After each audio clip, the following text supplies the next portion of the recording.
Listo, buenos días. Hoy tenemos la continuación de Gálatas. Tuvimos la semana pasada un receso mirando los ay del Señor a los fariseos de su tiempo, que era una reflexión para los fariseos de nuestro tiempo, que pueden ser como sepulcros blanqueados, que por fuera lucen muy hermosos, pero por dentro llevan huesos de muerte. Entonces debemos tener mucho cuidado porque aunque las reconvenciones fueron hace 2000 años, el corazón del hombre no ha cambiado nada de hace 2000 años a hoy. Como dice también Dios, nuestro corazón es engañoso y hay que tener mucho cuidado con lo que nuestro corazón hace. Así que vamos a volver a Gálatas, por favor, Gálatas en el capítulo 4 y voy a empezar desde el 11 porque me temo que lo que sigue del 12 en adelante tiene que ver más con el 11 que lo que había del 8 al 10, aunque creo que este es el versículo, digamos, el versículo ah, como el encadenador. Entonces voy a colocar la cámara para compartir.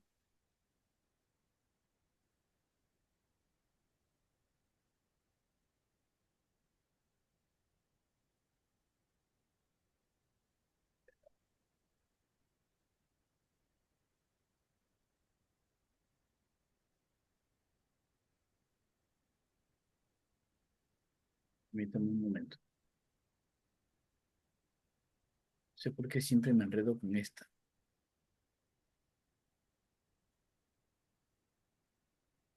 Ah, ya entendí.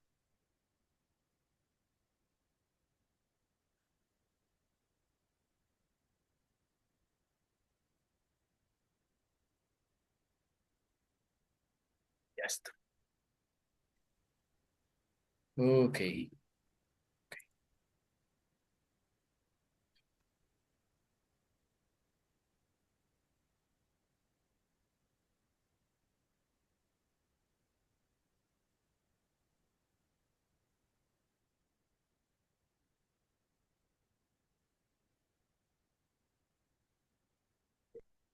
Ustedes me dicen si pueden ver bien las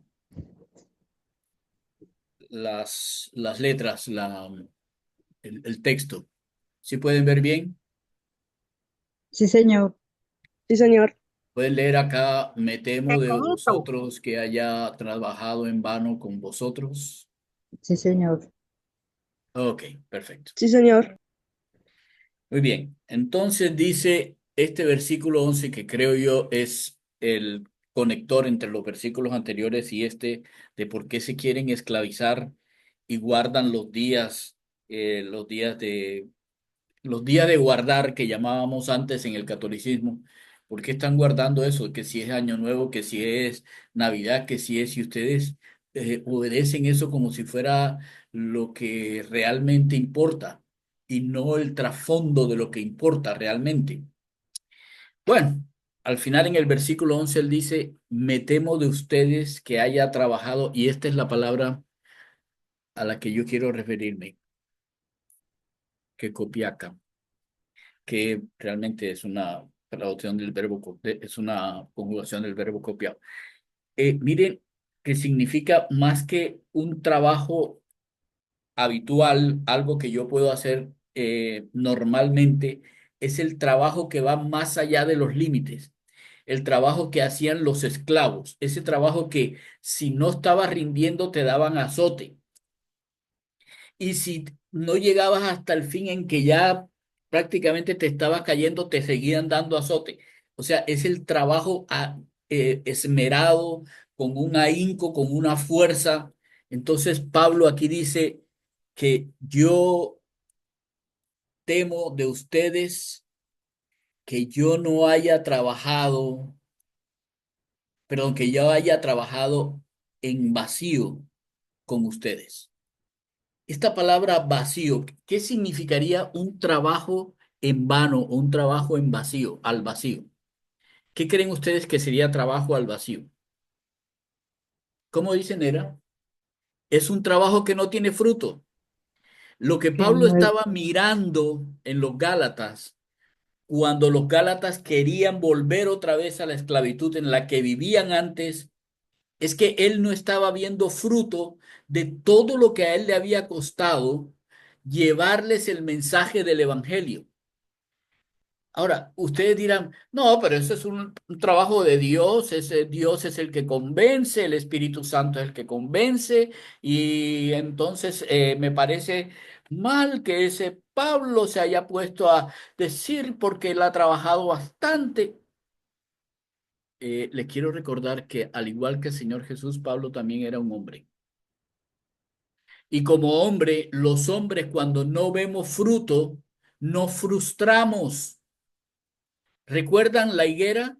El Señor llegó a la higuera a buscar higos porque quería comer higos, pero como no encontró fruto en la higuera, se frustró. Juan lo describe muy fácilmente para nosotros. Dice Juan al principio, cuando él hace el resumen de todo su libro que lo hace al principio, dice Juan que cuando el Señor Jesús vino a los suyos no lo recibieron. Qué decepción que Dios durante todo el tiempo haya estado escribiendo, voy a enviar a mi hijo, voy a enviar a mi hijo, miren, ese es mi hijo, estas son las señales para que vean que él es el hijo mío, él es el que va a llevarles el mensaje final, miren, aquí estoy mandándoselo y se lo matan, no le creen. Esa frustración del Señor delante de la higuera que lo muestra en esa forma eh, de parábola. En la misma manera, Pablo también se siente desestimulado, se siente frustrado de no encontrar fruto de su arduo trabajo. Es lo que está diciendo aquí. Entonces, dice el versículo 12, a ustedes les pido con ahínco, les pido entrañablemente, les clamo más o bien en la palabra, a ustedes, hermanos, les clamo que se conviertan, se hagan como porque yo mismo, porque yo también, el verbo, ok, me hice como ustedes, ok.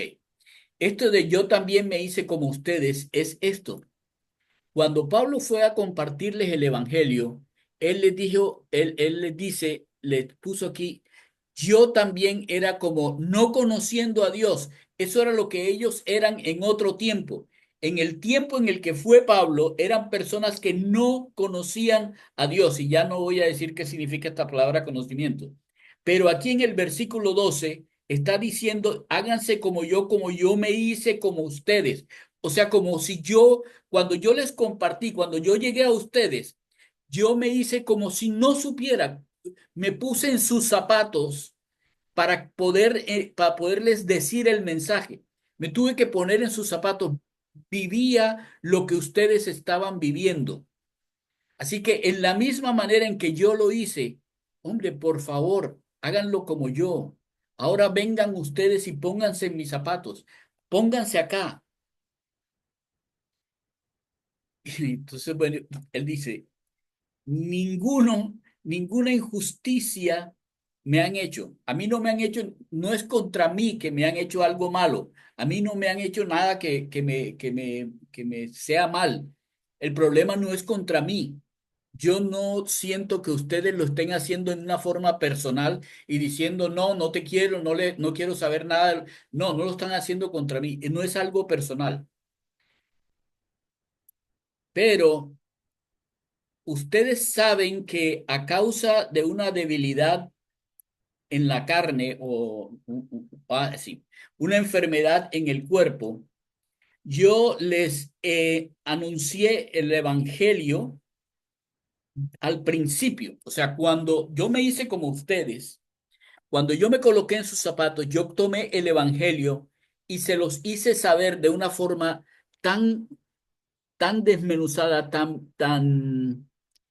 eh, tan prolija, que ustedes pudieran entenderlo.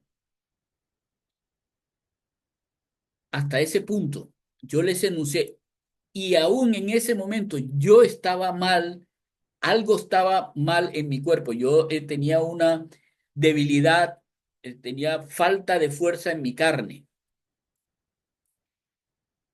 Y aunque yo tenía una debilidad y no me despreciaron y ni me apartaron ni me desecharon por por la prueba mía en mi carne. Entonces, aquí hay dos palabras que son interesantes porque son diferentes. Primero, no me despreciaron, significa no porque tenía ese problema, me despreciaron como alguien que no tenía la capacidad o no tenía el mensaje que me enviaron a darles. O sea, no despreciaron a mi persona como alguien que no podía dar un mensaje. ¿Esto por qué era? Recuerden el culto que en Grecia y en toda la parte de Roma se hacía al cuerpo. Entonces las personas que estaban enfermas eran como, pero para peor, si eras israelita, muchas cosas de lo que hablaba en la palabra de Dios decía que cuando tú no estabas bien con Dios, entonces Dios te enviaba enfermedades. Así que lo que está diciendo Pablo aquí es, no me despreciaron a pesar de que yo tenía una enfermedad en el cuerpo. Ustedes como israelitas me hubieran despreciado porque dirían, pecado tiene ese y por eso es que está así, débil en la carne o con enfermedad en el cuerpo. Y dice, ni aún por eso me despreciaron, pero además tampoco me desecharon. Y esta palabra aquí, desecharon, esta palabra es diferente a esta palabra despreciar. Porque este desechar que está hablando aquí es no desecharon lo que les estaba diciendo. No me despreciaron a mí como persona, pero tampoco desecharon lo que yo les estaba diciendo. A pesar de que ustedes veían que tenía esa prueba en mi carne.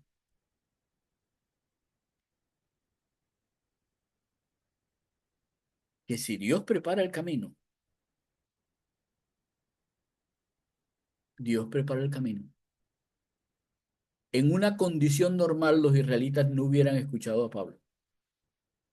Pero Dios preparó el camino para los corazones de esas personas, de manera que ni despreciaron al mensajero, ni desecharon el mensaje, a pesar de que las circunstancias dirían que debían desecharlo. Fíjense bien, dice al contrario, a mí me recibieron, me aceptaron como un mensajero de Dios. Esto es interesante, como un mensajero de Dios, como Cristo Jesús. Fíjense en que estos dos no, sustantivos, estos dos sustantivos, miren, esta N que está aquí es de non, que significa sustantivo. Si lo están viendo aquí, aquí que dice, en ángel y en Cristo dice que es un sustantivo y aquí un sustantivo. Está diciendo que el Señor Jesús, como el Cristo Jesús, vino como un mensajero de Dios. Dios mismo vino al hombre. Cristo Jesús vino al hombre, de parte de Dios vino al hombre como un mensajero. Entonces dice, como el mensajero que fue Cristo Jesús, yo llegué a ustedes como mensajero. Ah, ok. Recuerden que la palabra ángel significa un mensajero, un enviado para decir un mensaje. Por eso se llaman ángeles. Los ángeles del cielo están llamados para traer un mensaje, que fue lo que nosotros ya hemos visto. Pero lo importante aquí es que ellos no despreciaron y no despreciaron al mensajero y no desecharon el mensaje porque ellos consideraron que era aceptado a Pablo como un mensajero de Dios, como si fuera el mismo Cristo Jesús. O sea que cuando ellos aceptaron ese mensaje, quien estaba hablando realmente a sus corazones era Cristo Jesús, era el mismo mensaje del Evangelio. Ok, hasta ahí cómo vamos. ¿Está claro?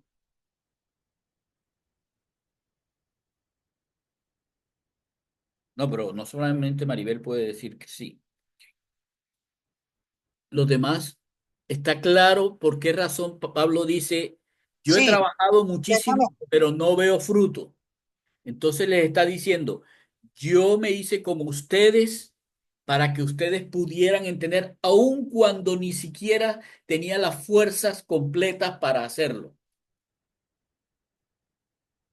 Y ustedes lo aceptaron. ¿Estamos? ¿Estamos bien? Sí, señor. Sí, señor. Sí, Ok, con eso señor. me basta. Sí, señor. En el 15 dice, ¿dónde? Entonces, ¿dónde está esa felicidad que ustedes tenían? Wow. Cuando llegó Pablo, aún en su debilidad, con ese mensaje, ellos, los Gálatas, lo recibieron tan bien que tenían una felicidad en su corazón.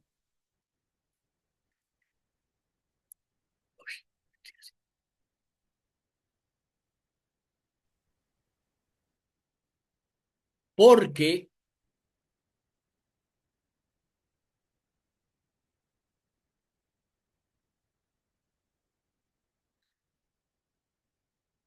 porque a ustedes les doy el testimonio que si les hubiera sido posible, se hubieran se hubieran sacado, se hubieran quitado sus propios ojos para dármelos a mí. Era tal, escúcheme bien esto, es tan increíble esto. Era tal el gozo, el regocijo, la felicidad que tenían por el mensaje que recibieron, que ellos querían subsanar la debilidad que tenía Pablo. De acuerdo con lo que da a entender aquí, parece ser que la debilidad que tenía Pablo era en los ojos, porque dice que en esa felicidad ellos estaban tan contentos con lo que estaban escuchando de ese mensaje de libertad, de ese mensaje de salir de la esclavitud, del pecado y de las cosas que el pecado los llevaba. Tenían tanta felicidad que eran hasta capaces, que si hubiera sido posible, ellos se hubieran sacado los ojos para que Pablo tuviera unos ojos buenos. Se hubieran quitado, digámoslo, pongámoslo un poco menos dramático, se hubieran quitado el pan de la boca con tal de que Pablo hubiera podido seguir con ese mensaje. Esa era la felicidad que ellos tenían, hasta ese punto. Pero llega el versículo 16 y dice, entonces, ¿qué? ¿Me he hecho para ustedes enemigo porque les digo la verdad a ustedes?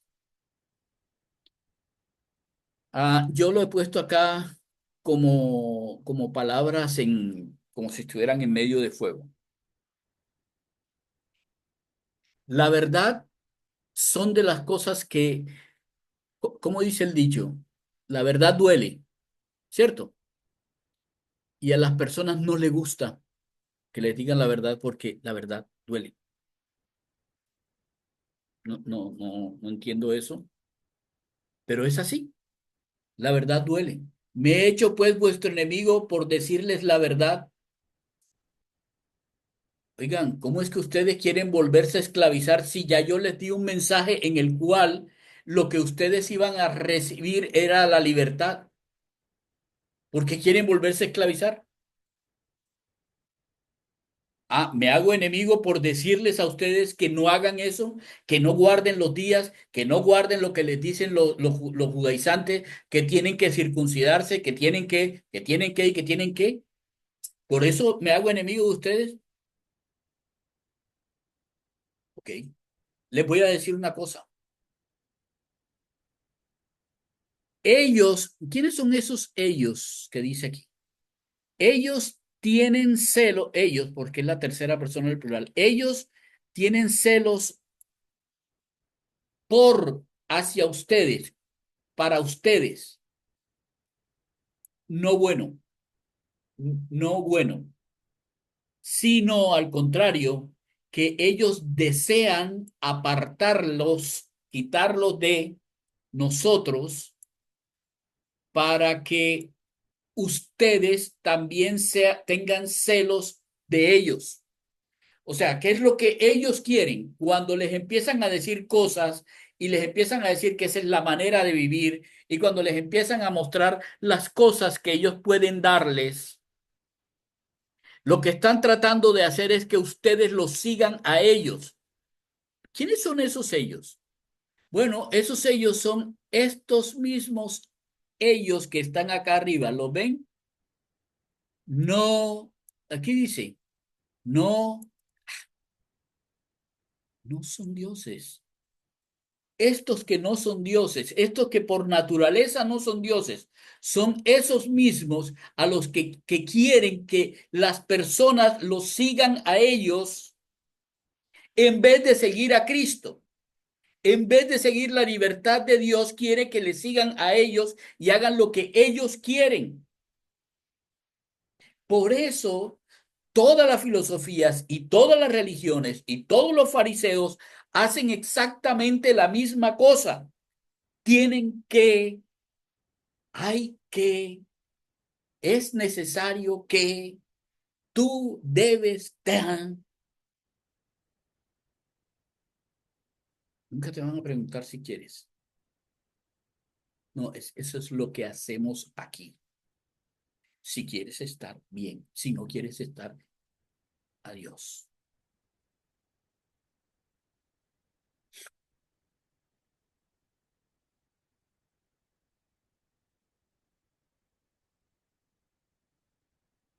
Les digo, cultura farisaica hay bastante en esta tierra. Hoy mismo, en muchas partes. Hoy mismo y en muchas partes. Pero hay todavía más personas, pero más personas como los Gálatas, que nosotros teniendo la libertad de vivir como debemos vivir para el Señor, nos esclavizamos a vivir una vida que no corresponde al Señor, sino que corresponde a lo que las personas dicen que yo debo vivir o como yo debo hacerlo. Y no es solamente por moda, no, no es solamente por moda. Es también por política, es también por religión, es también por grupo geográfico, es también por cualquiera de todas las cosas que en el mundo existen. Por eso es que Pablo los llama los rudimentos del mundo. Es por eso, porque son las cosas pobres que no te dan nada, que no te enriquecen en nada, que te mueven a esclavitud en vez de tener la libertad. Esas personas hacen eso y lo que hacen es que te hacen desechar la libertad que tenemos en Cristo. Escúchenme bien. Ahora, Pablo les indica, ¿saben qué? Pero quiero hablar, acabo de decirles que ellos quieren que tengan celo por ellos, ¿verdad? Ok. Pero no es que sea malo tener celo. No, no es malo tener celo. Es bueno que uno tenga celo, pero para lo bueno, siempre.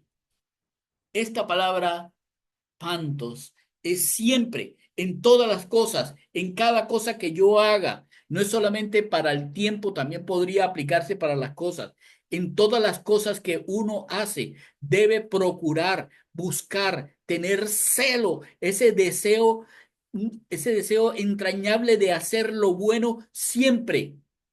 Y no solo en el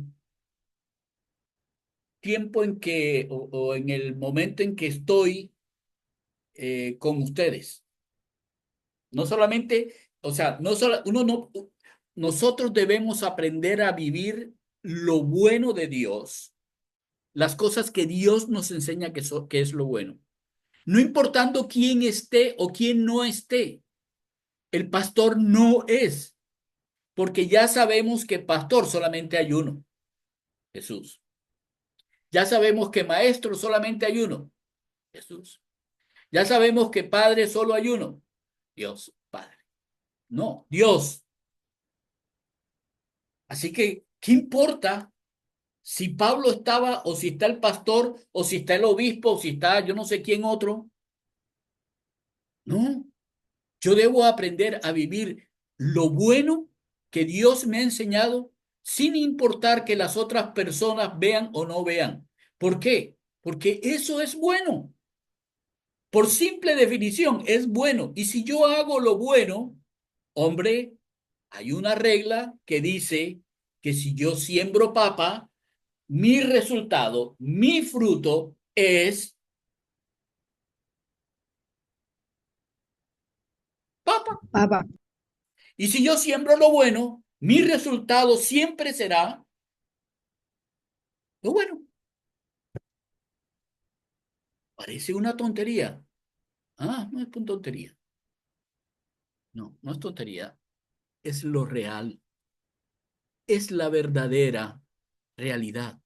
Siembra lo bueno y recibirás lo bueno. Siembra lo malo. Vas a recibir lo malo. ¿Cuándo? Yo no sé, ni tengo tampoco la varita para saber, pero recibirás lo malo. Eso es lo que les estás diciendo. Y qué cosa tan tremenda porque él llega a una palabra en el versículo 19 que es tecnia. ¿Recuerdan que la palabra cuando Dios nos llama hijos es huyos? Y cuando le dice al Señor Jesús es huyos, eso es hijo, pero ese hijo es un hijo mío, mío, hijo. Tecnias es otra forma de decir hijos, pero ya no es tan entrañable, es más como hijitos, miren, miren lo que les quiero decir. O sea, hey, por favor, hijitos míos, a quienes otra vez, o de quienes otra vez vuelvo a sentir parto hasta que el Cristo sea formado en ustedes.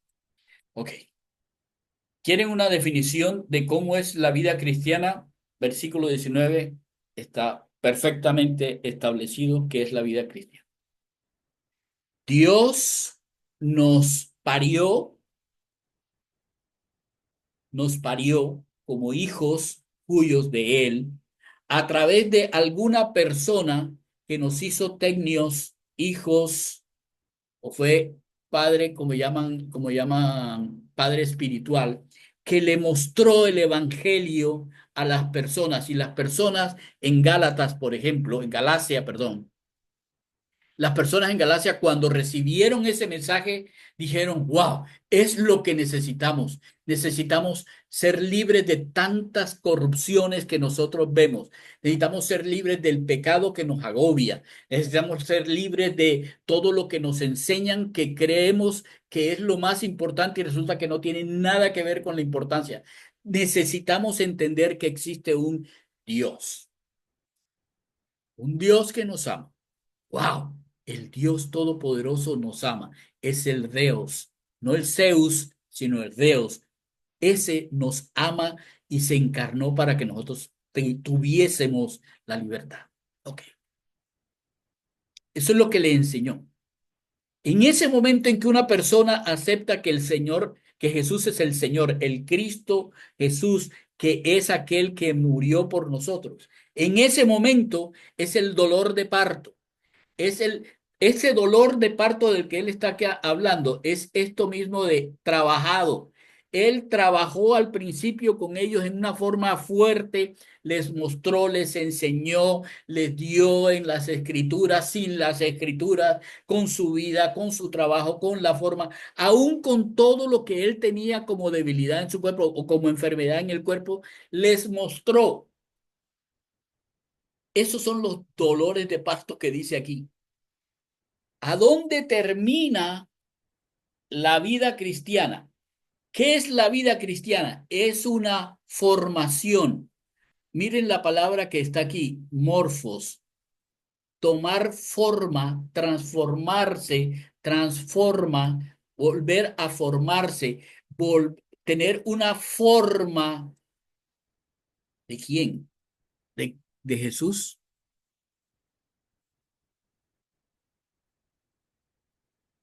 La forma de Jesús. No es retórica, es una pregunta. La forma de Jesús.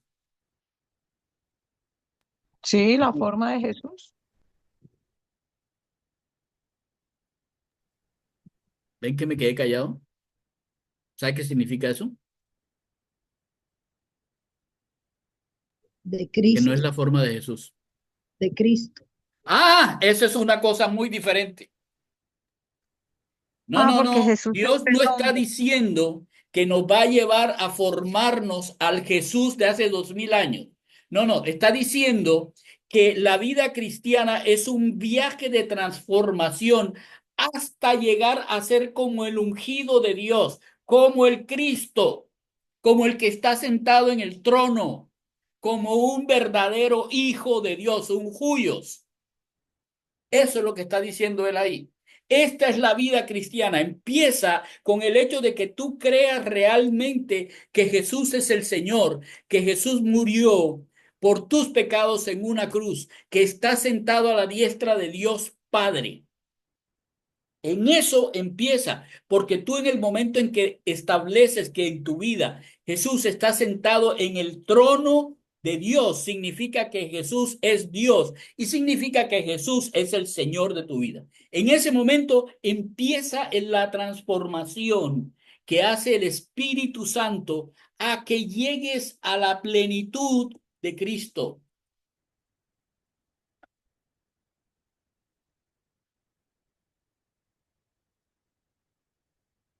Hágame el bendito favor.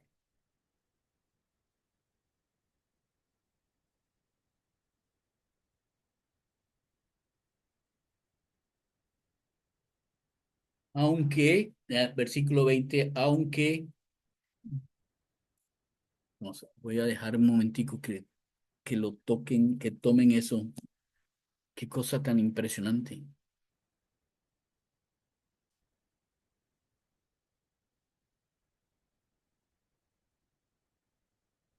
He escuchado tantas veces, ¿qué haría Jesús? Y no digo que el Señor Jesús no se comportó como el Cristo, al contrario, estoy diciendo que sí, el Señor era el Cristo. Jesús Cristo en el tiempo en que vivió era Jesús Cristo. Él tenía la misma forma. Pero no, nosotros no podemos tomar las costumbres del Jesús de aquel tiempo y traerla. No, tenemos que vivir de acuerdo con el Cristo que ordena los tiempos. No es que haría Jesús, es que haría el Cristo.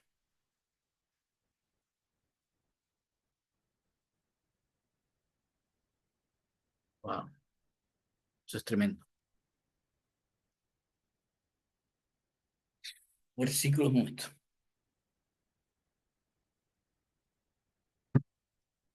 Versículo 20. Pero, o además, ahora, yo quisiera estar con ustedes ahora y cambiar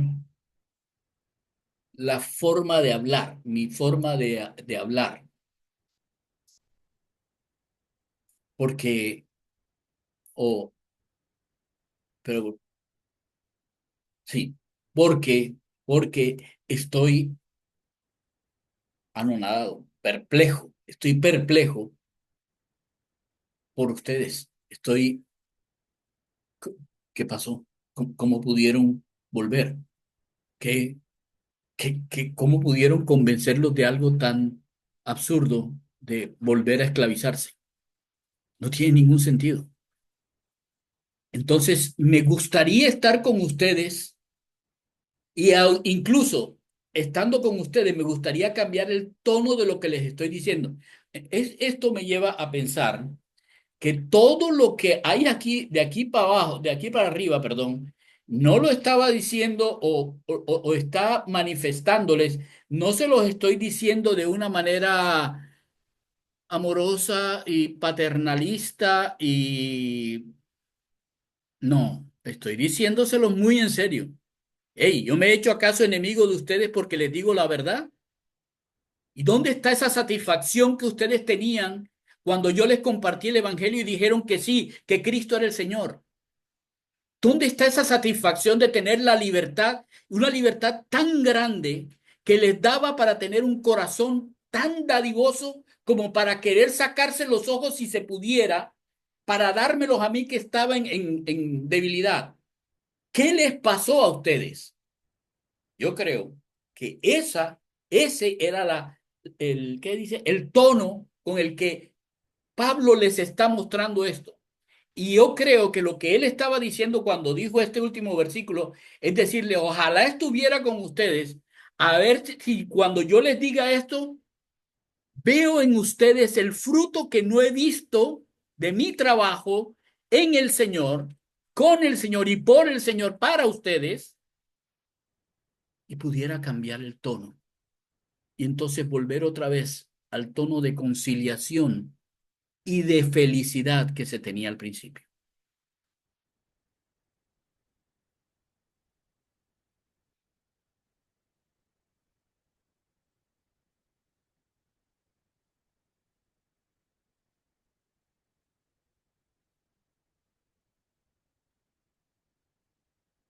¿Qué opinan?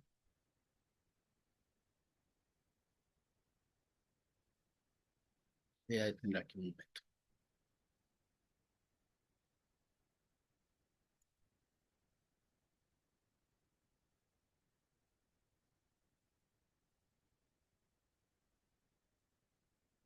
¿Qué opinan?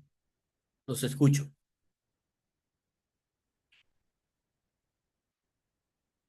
No siempre lo mismo, por favor.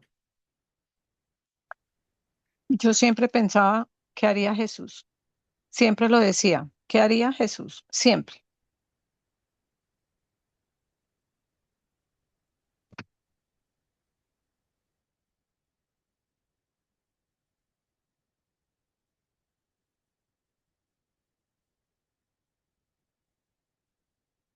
¿Se dieron cuenta de por qué Pablo estaba así?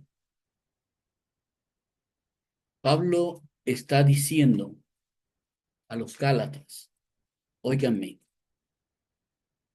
yo trabajé para mostrarles el evangelio y durante el tiempo que estuve con ustedes, aún porque Dios lo permitió en mi enfermedad para enseñarles, ustedes andaban absolutamente bien, con una felicidad por la libertad que había Jesús adquirido para ustedes.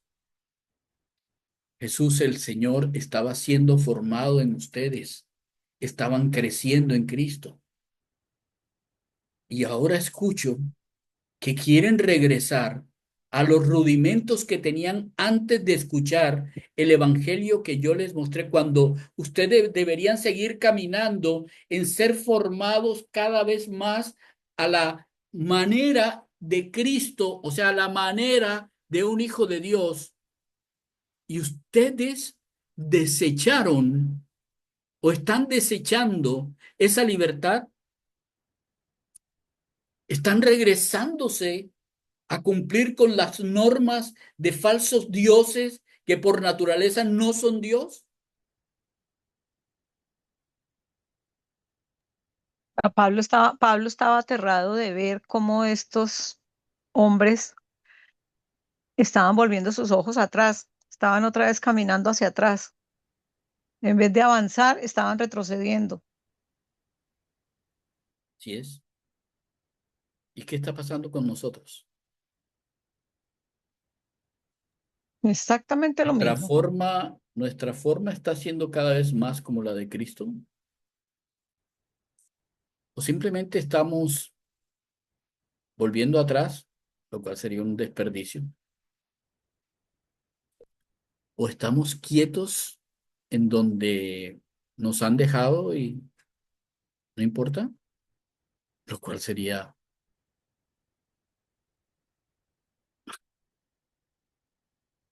absurdo para un hijo de Dios, o estamos avanzando. Esa respuesta, mis queridos hermanos, no la tiene nadie que no sea Dios y tú. Nadie más tiene la respuesta de eso. Así que yo quiero dejarlos con esa reflexión. ¿Qué está pasando con nuestras vidas? Del tiempo en que fuimos paridos por alguien que nos contó el Evangelio a hoy. Hemos avanzado en transformar nuestra vida a través del poder del Espíritu Santo a ser más como nuestro Señor, o simplemente tenemos un nombre y vamos a una iglesia y nos reunimos en el viñedo y prendemos el teléfono y nos conectamos y ya. ¿Cómo es nuestra vida? ¿Qué estamos haciendo? ¿Estamos viéndonos como Cristo? Si el Señor nos llamara, podríamos decirle, Señor, y el Señor podría decir, buen siervo fiel. Simplemente el Señor diría,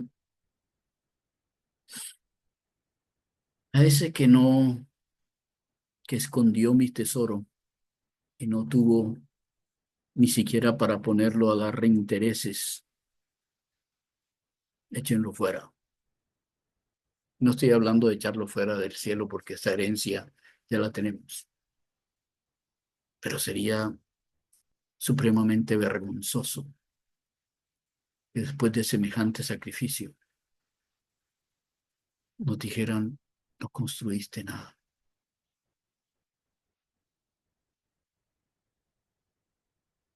Sería muy vergonzoso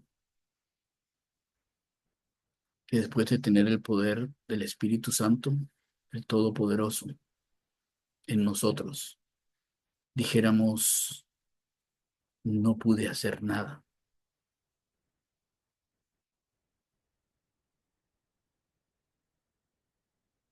En serio, creo que debemos reflexionar bien sobre si Cristo está siendo formado y cuál es nuestra responsabilidad en esa formación. Te damos muchas gracias, Dios, por tu palabra, por llamarnos a reflexionar en algo tan supremamente vital. Porque yo sé definitivamente,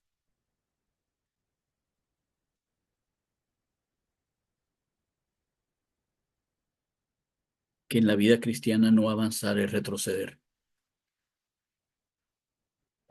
No nos hiciste para eso, no nos trajiste a tu seno para eso, no nos